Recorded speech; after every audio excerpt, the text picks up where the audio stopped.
여러분의 아침을 함께합니다. 94.5MHz YTN 뉴스 FM 신율의 출발 새아침.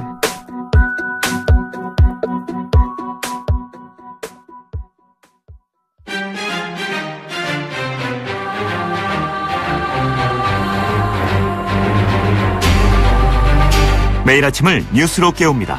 신율의 출발 새아침.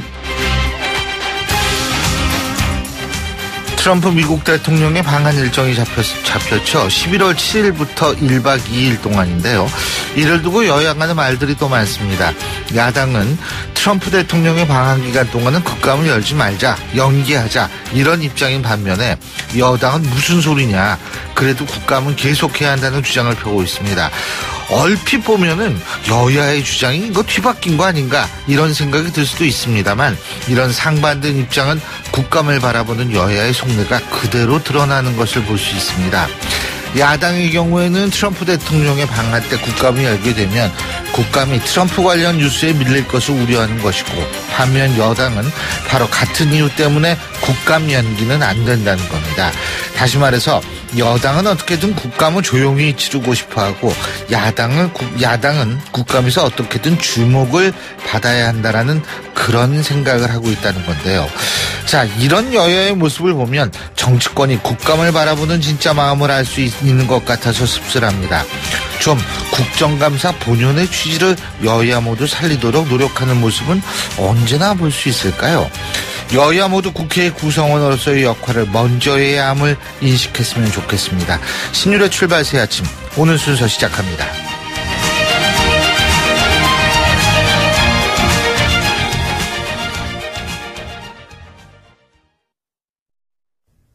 YTN 라디오 신율의 출발 새 아침. 예, 지금까지 들어온 뉴스 정리해 보겠습니다. 백병규 시사평론가 스튜디오에 나와 계십니다. 어서 오십시오. 안녕하십니까. 예, 이게 진짠지 저는 이 소식을 보고서 좀 그랬는데, 저도 이 또래에 자식을 둔 사람으로서 이런 소식 들으면 막 속이 뒤집어져요, 사실은. 우리은행이 작년에 신입사원 공채 때 공채 인원의 10%를 국정원이나 금융감독원 직원, VIP 고객 자녀를 특혜 채용했던 것으로 지금 알려지고 있는데, 이게 진짜 사실이라면 기가 막힌 얘기죠. 네. 거의 사실인 것 같습니다. 특혜 채용이라고 그러는데 사실상 그 부정 채용이죠. 어제 그 금감원 국정감사에서 그 정의당 그 심상정 의원이 공개한 우리은행 2016년 신입사원 공채 추천 현황과 결과라는 제목의 그 내부 문건에 따르면, 여기에는 그 16명의 그 이름과 생년월일, 그 출신 학교, 해당 인물의 그 배경과 그 추천인이 그 적시되어 있습니다. 이들은 이 국정원이나 그 금감원 직원 혹은 그 VIP 고객 자녀들로, 그 추천인은 우리은행의 그 간부급 인사들이거나 이 금감원, 부원장부 등 외부 인사들도 일부 포함되어 있다고 합니다. 이 모 부구청장과 이 국군지정단의 그 우리은행 그 담당자 자녀 같은 경우는 추천 사유가 이렇게 되어 있습니다. 이들 부모들이 그 1000여 명의 그 급여 이체와 그 공공예금 애탁, 이 3만자의 그 연금 카드 등 주요 고객이기 때문임을 이제 적시하고 있는데요. 이 특혜 채용에는 그 내부 임원들의 그 자녀도 포함이 됐습니다. 말하자면 끼워 넣기를 한 셈이죠. 우리은행은 이 자료가 우리은행 그 인사팀에서 그 작성한 것임을 확인을 했고요. 이 심상정 의원은 이 분노를 넘어서 참담하다, 이 금감원의 철저한 조사와 그 검찰 고발을 촉구를 했습니다. 우리은행은 그 지난해 그 전체 지분의 그 51%를 예보, 즉 그 애금보험공사가 그 갖고 있었다고 하죠. 사실상 그 정부의 그 관할하에 있던 은행이기도 했습니다. 아니, 이렇게 잘 나가시는 분들의 자녀들이 특히 취업을 하면은, 이 사람들 입장에서 볼 때는 청년 실업이 피부에 와닿지가 않아요. 네, 그렇죠. 그리고 말씀하세요. 네, 이게 비단 우리 은행뿐이겠는가, 이제 이런 생각도 좀 해보게 되죠. 그러니까 이게 이런 부분은 이거는 진짜 철저히 조사를 해야지 우리 젊은이들이 지금 조금이라도 희망을 가질 거 아닙니까? 자, 방금 들은 속보 하나만 말씀드리겠습니다. 미국 재무부가 우리나라를 환율 조작국 지정해서 제외시켰다는 소식이 들어와 있습니다. 이거는 그래도 상당히 좀 다행스러운 소식인데요. 네. 트럼프가 방안에 앞서서 준 하나의 선물이라고 해야 될까요? 글쎄요. 좀 선물 많이 줬으면 좋겠어요. 네. 근데 이 정도 선물 가지고 좀 안 될 것 같긴 한데 말이죠. 산타클로스가 아니라 트럼프 클로스 할아버지가 됐으면 좋겠다는 생각도 드네요. 그럴 일은 별로 없을 것 같습니다. 자, 유럽연합이 독자적인 대북 제재안을 채택을 했네요. 네, 북한에 대한 그 자금 유입 차단에 그 초점을 맞췄습니다. 네. 먼저 그동안 무기 관련 산업과 그 우주 산업, 그 금속업 등에 그 국한됐던 대북 투자 금지 대상을 모든 분야로 확대를 했습니다. 유럽연합 정부와 기업의 그 대북 투자가 불가능하게 됐습니다. 또 그 정유 제품과 원유의 그 대북 수출을 그 전면 금지하고 유럽연합의 그 대북 송금 한도를 개인의 대북 송금 한도를 현행 그 15,000유로, 즉 우리 돈으로 한 2천만 원 정도에서 5,000유로 675만 원으로 그 대폭 줄였습니다. 북한 노동자들의 그 노동 허가도 그 갱신하지 않기로 했습니다. 북한의 개인 3명과 그 인민노력부 등 그 단체 6곳을 그 제재 대상에 추가를 했는데요. 이들의 그 EU 지역 여행을 이제 금지를 하고 EU 내 그 자산도 동결시켰습니다. 유럽의 북한 노동자들이 그래도 좀 있는 모양이에요. 동유럽 쪽에 좀 많이 있습니다. 동유럽 쪽이에요. 네. 그죠? 예. 자, 미국 태평양 사령관이 북한에 대한 군사적 옵션을 또 언급했네요. 많은 사람들이 북한에 대한 그 군사 옵션은 상상할 수 없는 것으로 생각해 왔다. 나는 그 상상할 수 없는 것을 상상해야만 한다. 굉장히 좀 시사적인 발언이죠. 해리 해지스 미 태평양 사령관이 어제 그 싱가포르에서 개최된 영국의 그 싱크탱크 이 국제전략연구소 상당히 유명한 데죠. 그 ISS 주최 행사 연설에서 이 변덕스러운 지도자 그 김정일에게 그 핵탄두와 탄도미사일을 그 손에 쥐어준다는 것은 이 재앙으로 가는 지름길이라면서 이제 이같이 얘기를 했습니다. 중국이 국제사회의 그 압박과 제재에 더 힘을 보태야 한다는 중국 역할론을 강조하기도 했습니다. 예. 자, 그리고 북한의 대미협상 담당자로 우리한테 너무나 또 잘 알려진 여성 관료가 있죠. 북한의 최선희 외무성 북아메리카 국장인데 어제 또 모스크바를 갔어요. 네. 지난번에 얼마 전에도 갔다 왔는데. 그렇습니다. 바로 20일 사이 그 두 번째 방문이라는 점에서 좀 주목이 되는데요. 특히 러시아가 이제 그 북핵 문제에 그 적극 개입 의사를 좀 나타나고 있는 건 아니냐. 이런 풀이도 있어서 더욱더 그렇습니다. 19일부터 3일 동안 모스크바에서 열리는 그 국제 핵 비확산회의 그 참석자 이제 모스크바에 왔는데요. 최선희 국장이 그 직접 토론자로 나서게 된다고 합니다. 네, 이번 그 비확산 회의는 그 미국 측에서 그 웬디 셔먼 전 국무부 정무차관, 로버트 아이온 전 국무부 그 군축 담당 특보 등이 그 대거 참여를 하는 만큼 최선희 국장과 이들과의 그 접촉 여부도 주목이 되고 있는데요. 우리 정부도 그 외교부 당국자를 좀 파견하는 방안을 지금 검토 중에 있습니다. 그렇군요. 자, 마지막으로 박근혜 전 대통령 이 사실상 지금 재판을 보이콧하고 있는데 이 출당 문제도 여기에 엮여서 좀 복잡해지고 있는데 홍준표 대표는 뭐 그냥 출당 조치를 강행하는 모양이더라고요. 일단 고하기로 작정을 한 것 같죠? 예. 네, 출당 조치를 그 예정대로 그 추진한다는 입장을 밝혔습니다. 어제 그 자신의 페이스북에 지도자의 가장 큰 잘못은 무능이고 지도자는 그 동정의 대상이 아니라면서 안타깝지만 우리는 뭐 먼 길을 가야 한다. 지울 것은 지우고 새롭게 나아가야 한다 하면서 박 전 대통령 출당 방침을 이제 분명히 했습니다. 홍준표 대표는 오는 그 23일 이제 그 미국을 방문하게 됐는데요. 그 출국 전에 박 전 대통령 그 출당 조치를 밝겠다고 이제 공언하기도 했습니다. 그러나 이 친박계인 박대출 의원은 이 박 전 대통령 그 출당은 그 현대판 고려장이다. 밖에선 보복하고 그 안에선 배신하면 안 된다. 이러면서 그 당정 문제는 박 전 대통령 본인에게 좀 맡겨야 한다 이렇게 좀 주장을 하고 나서기도 했는데요. 이 친박계 의원들의 이제 그 반응이 좀 주목되고 있습니다. 당초 18일로 예정됐던 당윤리위원회 소집 일단 연기가 됐다고 하죠. 예, 잘 알겠습니다. 오늘 말씀 여기까지 듣죠. 고맙습니다. 네, 고맙습니다. 예, 지금까지 백병규 시사평론가였습니다.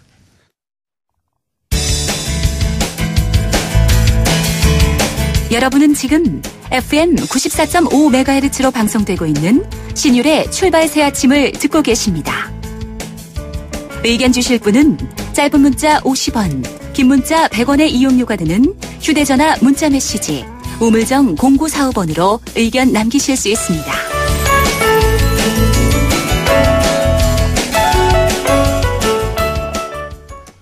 어제 법사위에서 법률구조공단에 대한 국정감사가 열렸었죠. 이현 법률구조공단 이사장의 발언이 그런데 지금 논란이 되고 있습니다. 이현 이사장은 예전에 새누리당 추천 몫으로 세월호 특조위 1기 부위원장을 지냈는데 세월호 참사 당시 박 전 대통령의 당일 행적을 조사하는 것, 특히 7시간 30분을 조사하는 것을 지금 청와대에서 막았다, 이런 취지의 발언을 했는데요.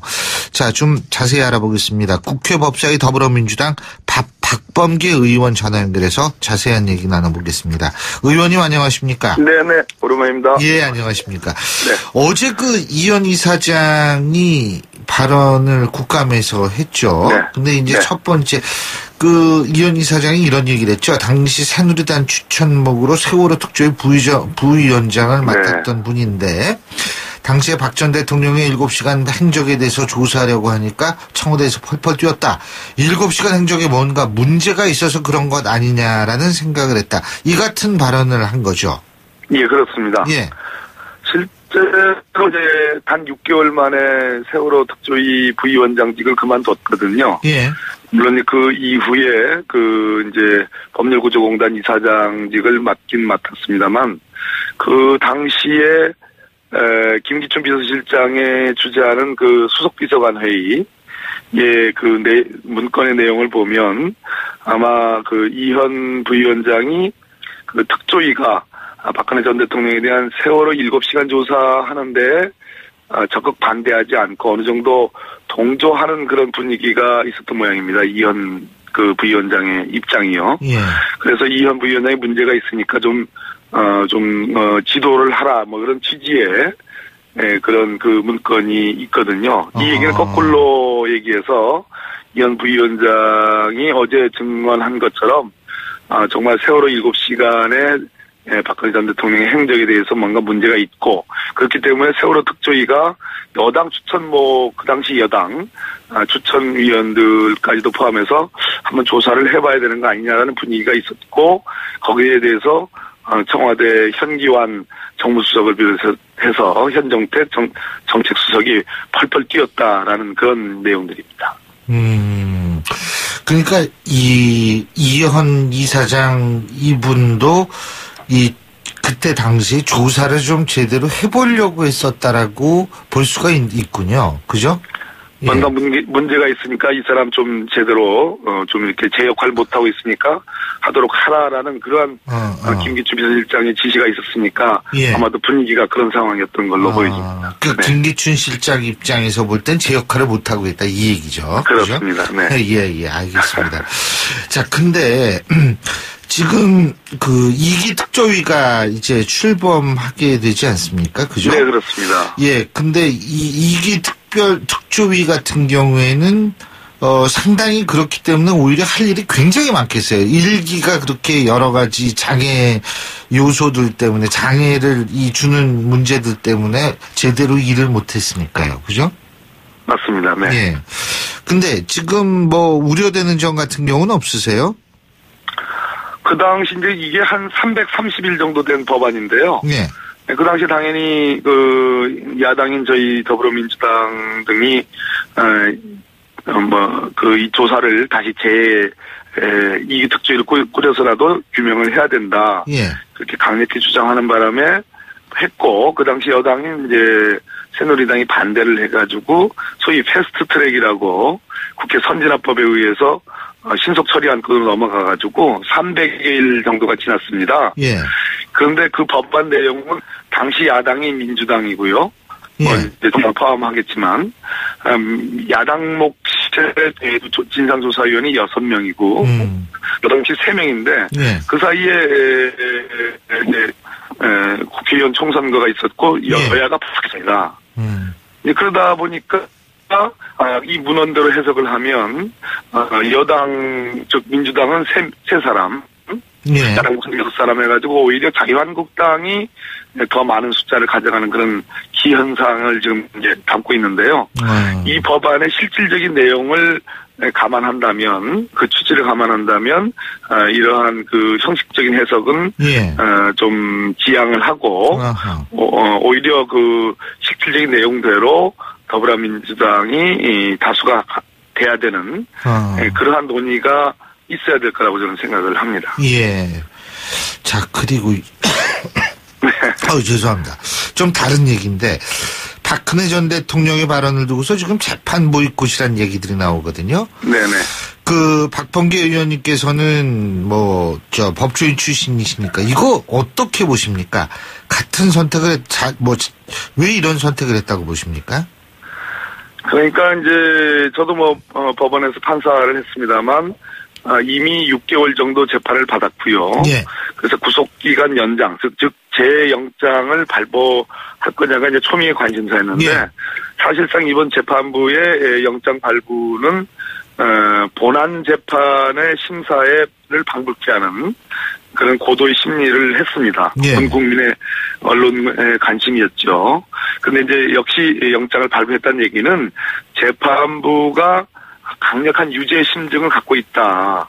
예. 그리고 만약에 박근혜 전 대통령을 그럼에도 불구하고 석방하는 경우 증거인멸의 우려가 매우 높고 뿐더러 굉장히 사회적으로 큰 문제를 야기할 수 있다라는 그런 판단을 한 거라고 봐야 됩니다. 예. 거꾸로 그 얘기는 박근혜 전 대통령 입장에서는 재판으로 가면 틀림없이 유죄가 나오고 상당한 정도의 아주 중형이 예상되기 때문에 어차피 본인으로서는 2판 4판이다라는 생각을 했을 가능성이 높고요. 예. 그래서 일종의 법정 안에서 법정 외의 장외투쟁을 전 선언했다고 보여지고 예. 그래서 자기를 중심으로 해서 소수이긴 하지만 자기 지지 세력을 규합하려는 어떤 정치적 의도가 담긴 그런 입장이라고 저는 보여집니다. 정치적 의도가 있다. 지금 네. 어제 저희가 국민의당 박지원 전 대표하고 인터뷰를 했었는데 박지원 전 대표는 이런 얘기를 하더라고요. 전직 대통령이 옥중 생활하면서 자꾸 이 옥중 정치하면은 현직 대통령의 입장에서는 이게 좀 부담으로 다가올 수 있다. 이런 얘기를 했거든요. 이 부분은 어떻게 보십니까? 그러니까 이제 박 전 대표님 원래 한쪽으로 치고 저쪽으로도 또 성동격서하고 그런 아주 타고난 예. 그 재주가 있으신데요. 결국 예. 문재인 대통령, 그러니까 박근혜 전 대통령도 비판하면서 예. 문재인 대통령에 대한 이제 부담을 주는 발언이죠. 그러나 이 문제는 그 인치의 문제가 아니고 법치의 문제입니다. 법치주의를 위반했고 지금도 법치를 부정하는 전직 대통령에 대한 문제이기 때문에 그게 예. 무슨 현직 대통령이 문재인 대통령이 이걸 가지고 부담스럽다. 곤혹스럽다 이렇게 평가할 문제가 아니죠. 그렇군요. 자, 그리고 어제 검찰이 고 백남기 농민의 네. 사인에 대해서 경찰 수차에 불법적 직사살수로 숨졌다. 국가공권력 남용 사안이다. 이렇게 발표를 했는데 이게 참 인제 이런 발표가 나왔나 이렇게 생각하시는 분들도 많거든요. 어떻게 보십니까? 그때의 검찰과 지금의 검찰이 사람은 같을 텐데요. 예. 네, 참 많은, 그 당시 저희 민주당을 포함해서 또 유가족, 그리고 많은 대책위에 많은 분들이, 이건 명백하지 않습니까? 인과관계가 복잡한 게 아니거든요. 글쎄요. 예, 물론 극렬한 시위가 있었습니다만, 어쨌든 살수차를 직사해가지고, 거기서 병원으로 구성돼서 돌아가신 거란 말이에요. 예. 그러면 그것이 과연 앞으로도 계속 그런 식으로 직사해가지고 할 거냐. 이런 문제에 봉착하게 되는데 간단한 문제긴 한데 이렇게 이제 와서 이제 그런 판단을 했으니까 늦게라도 다행이라는 측면이 듭니다. 지금 유족 측에서는 강승면 경찰청장이 불기소 처분된 데 대해서 반발하고 있는데 이건 법리적으로 어떻게 되는 겁니까? 총수가 그런 직접적인 지시 혹은 그러한 상황을 묵인했느냐라는 법률적인 관점인데요. 예. 검찰 입장에서는 좀 짜게 본 거겠죠, 법리를. 사실관계를. 그런 측면에서 이쪽도 저쪽도 다 일리는 있다고 생각합니다. 그러나 어찌됐든 늦게나마 사법적 처리가 됐다는 것은 환영할 만한 일이라고 생각합니다. 예, 잘 알겠습니다. 아이고, 여쭤볼 게 좀 더 있는데 시간 관계상 오늘 말씀 여기까지 네네. 듣겠습니다. 고맙습니다. 네, 감사합니다. 예, 감사합니다. 지금까지 더불어민주당 박범계 의원이었고요. 신율의 출발새 아침 1부 순서 여기서 줄입니다. 잠시 뒤 2부에서 뵙겠습니다. 소통의 아침을 여는 공정한 목소리. 신율의 출발 새 아침. 신율의 출발 새 아침 2부 순서 먼저 광고부터 듣겠습니다. YTN 라디오 신율의 출발 새 아침. 지금 국민의당의 지지율은 바닥이고 국민의당의 유일한 희망은 더 이상 내려갈 것이 없다는 사실뿐이다. 국민의당 제2창당위 공동위원장을 맡고 있는 영남대학교 정치외교학과 김태일 교수가 한 얘기입니다. 그러면서 헌신은 잘 알고 있지만 사틀짝에 나서야 한다면서 시도당 위원장과 지역위원장 일괄 사퇴를 주문했는데요. 어떤 얘기인지 직접 들어보겠습니다. 김태일 국민의당 제2창당위원장 전화 연결합니다. 안녕하십니까 교수님? 네, 김태일입니다. 예, 안녕하세요. 자, 안철수 대표가 들어선 지 이제 2달째가 되는데 사실 이게 성과가 별로 보이지가 않는다라는 지적이 많거든요. 지지율 변화가 특히 없는 상황인데 왜 이럴까요? 왜 이렇다고 보십니까? 열심히 하고는 있습니다. 변화하자는 각오를 당 대표부터 또 당원들 모두가 다 이제 열심히 분주하게 그리고 이제 뛰어다니고 있는데 이게 국민들에게 아직 체감되지 못하고 있는 것 같아요.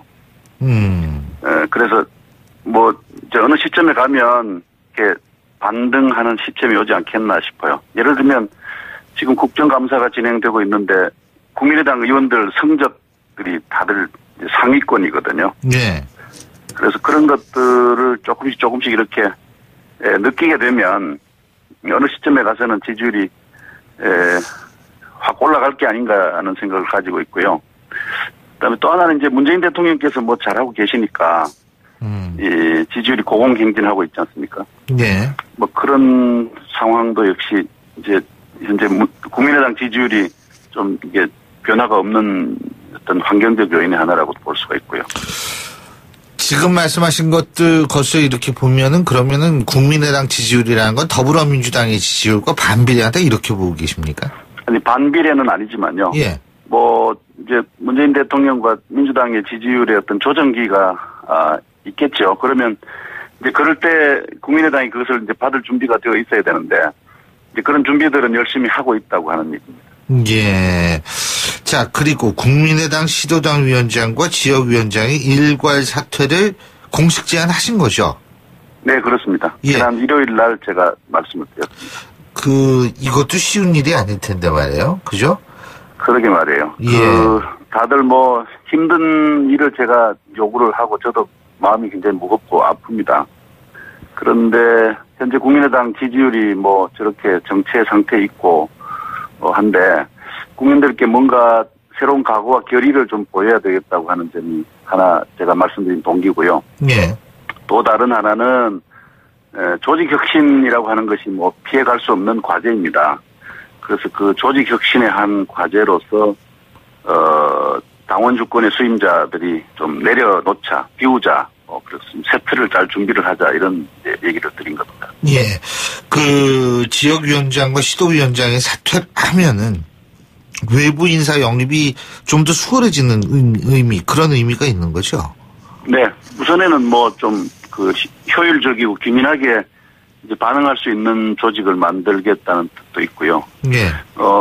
많이 좀 이렇게 비우고 나면 또 여러 가지 기회들이 또 많이 생기지 않겠습니까?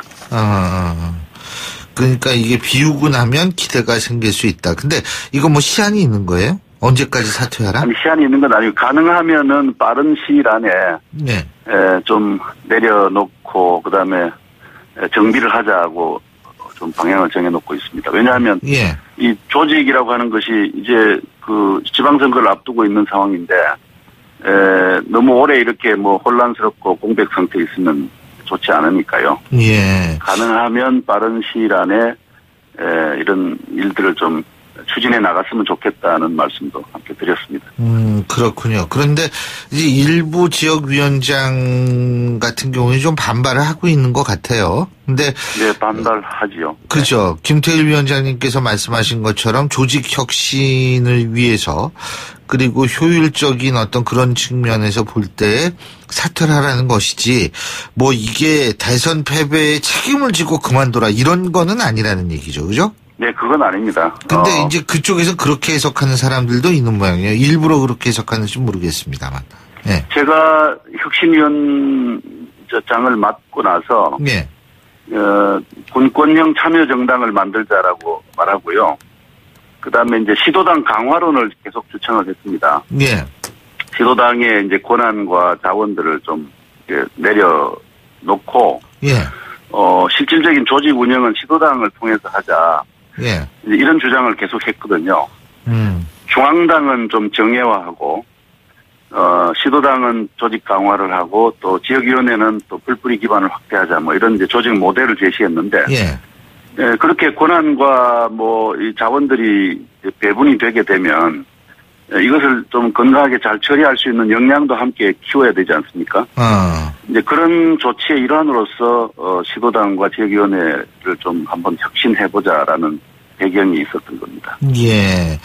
자, 그런데 사실 지금 요새 심심치 않게 등장하는 하두가 정계 개편 문제 아니겠습니까? 그죠? 네. 네. 근데 이 바른정당과 국민의당, 지금 국민의당 같은 경우에 러브콜을 두 군데에서 받는 것 같아요. 더불어민주당으로부터 연정 제안을 받았다. 뭐 이런 얘기는 국민의당도 인정하지 않았습니까? 네. 근데 바른정당도 지금 이제 일부와 국민의당하고 좀 이렇게 합치는 게 어떻겠느냐 이런 얘기도 나오고 있고 뭐 실제로 국민의당에서 여론조사 실시했다며요. 저 공식적이 아니라 비공식적으로. 근데 그건 제가 모르겠습니다. 국민의당에서 비밀리에 여론조사 실시했다고 하는데 국민의당의 바른정당 합당할 경우에 정당 지지율이 20%까지 상승한다 이런 얘기가 나오거든요. 네? 네. 그러니까 민주당과 합치는 것보다 시너지가 더 크다 이런 내용이라는 게 보도가 되는데 이 조사는 국민의당 국민정책연구원이 지난 13, 24일 여론조사 회사 한국리서치에 의뢰해서 전국 19세 이상 1000명을 대상으로 전화면접 조사를 실시한 거고요. 표본 오차는 95% 신뢰 수준에서 플러스 마이너스 3.1%포인트, 응답률은 13.6%고요. 자세한 사항은 중앙선거 여론조사심의위원회 홈페이지를 통해서 확인하실 수 있다는 점을 말씀을 드리는데 자, 이 여론조사 결과 어떻게 보십니까? 그럴 수 있다고 봅니다. 바른정당과의 연대가 어떤 정치적 효과를 가질 수도 있고요. 네. 또 민주당과의 연대가 또 국민의당으로서는 또 익숙한 점도 있을 수 있겠는데, 이런 것들을 기초 자료로 해서 여러 가지 전제와 조건들도 검토하고 판단을 해야 될 일이 아닌가 싶어요. 예를 들면, 과연 이제 지지율은 높아가지만 어떤 명분이 있어야 될 것 같고요. 예. 어떤 당내의 어떤 합의도 또 필요한 것 같고요. 예. 그래서 여러 가지 조건들이 이제 검토가 돼야 될 시점이 아닌가 싶어요. 저는 어떤 연대 문제에 있어서는, 선거제도 개혁이라고 하는 승자 독식 체제 정치 개혁을 위해서는 악마와도 손잡아도 좋다 이런 얘기를 한 바가 제가 있습니다만은 예. 뭔가 명분이 있어야 돼요. 무엇을 위해서라고 하는 것들을 국민들께 제시하지 않으면 예전과 같은 그런 정치 엘리트 수준의 인위적인 정계 개편이라고 할까 이런 것들은 국민들에게 비판을 받을 그런 소지도 있다고 봅니다. 근데 그 명분 같은 경우에는 예를 들면 중도끼리 합친다 이런 건 명분이 안 되나요? 근데 두 정치 세력이 역사적 경로가 또 다르잖아요. 또 그런 점에서 또 정체성도 좀 다른 부분이 있고요. 역사적 경로가 다르다는 건 어떤 의미죠? 한쪽은 이제 보수 혁신, 새로운 보수를 찾아서 나온 것이고요. 예. 한쪽은 진보 쪽에서 나온 것 아닙니까? 국민의당은. 그래서 새로운 진보를 찾아서 나온 세력과 새로운 보수를 찾아서 나온 세력이 가운데 이제 이렇게 서 있는데, 그 두 정치 세력이 무엇이 같고 무엇이 다른지, 이런 점들을 좀 따져봐야 될 시점이라고 봅니다. 그리고 두 번째로 아까 교수님께서 당내 합의라는 말씀을 하셨는데, 당내 합의라는 거는 결국은 호남 쪽 의원들의 반대가 있을 가능성이 높다 이런 말씀이신가요? 당내에는 좀 노선에 있어서 예. 차이들이 약간 있습니다. 저는 아주 큰 거라고는 보지 않는데요. 예. 좀 더 개혁적 정체성과 노선을 원하시는 분도 있고요. 예. 조금은 중도적인 그 성향을 가지신 분들도 있습니다. 예. 그 분포가 어떻게 되는지 모릅니다만은 어쨌든 그 두 성향의 그 그룹이 뭐 정치 노선에 있어서나 또 정책 노선에 있어서 좀 다른 견해들이 있거든요. 그런 부분에 대한 토론이 필요할 것 같습니다. 예, 잘 알겠습니다. 오늘 말씀 잘 들었습니다. 고맙습니다. 네, 감사합니다. 예, 지금까지 국민의당 김태일 제2창당위원장이었습니다. 신율의 출발 새 아침 2부 순서 여기서 줄입니다. 잠시 뒤 3부에서 뵙겠습니다.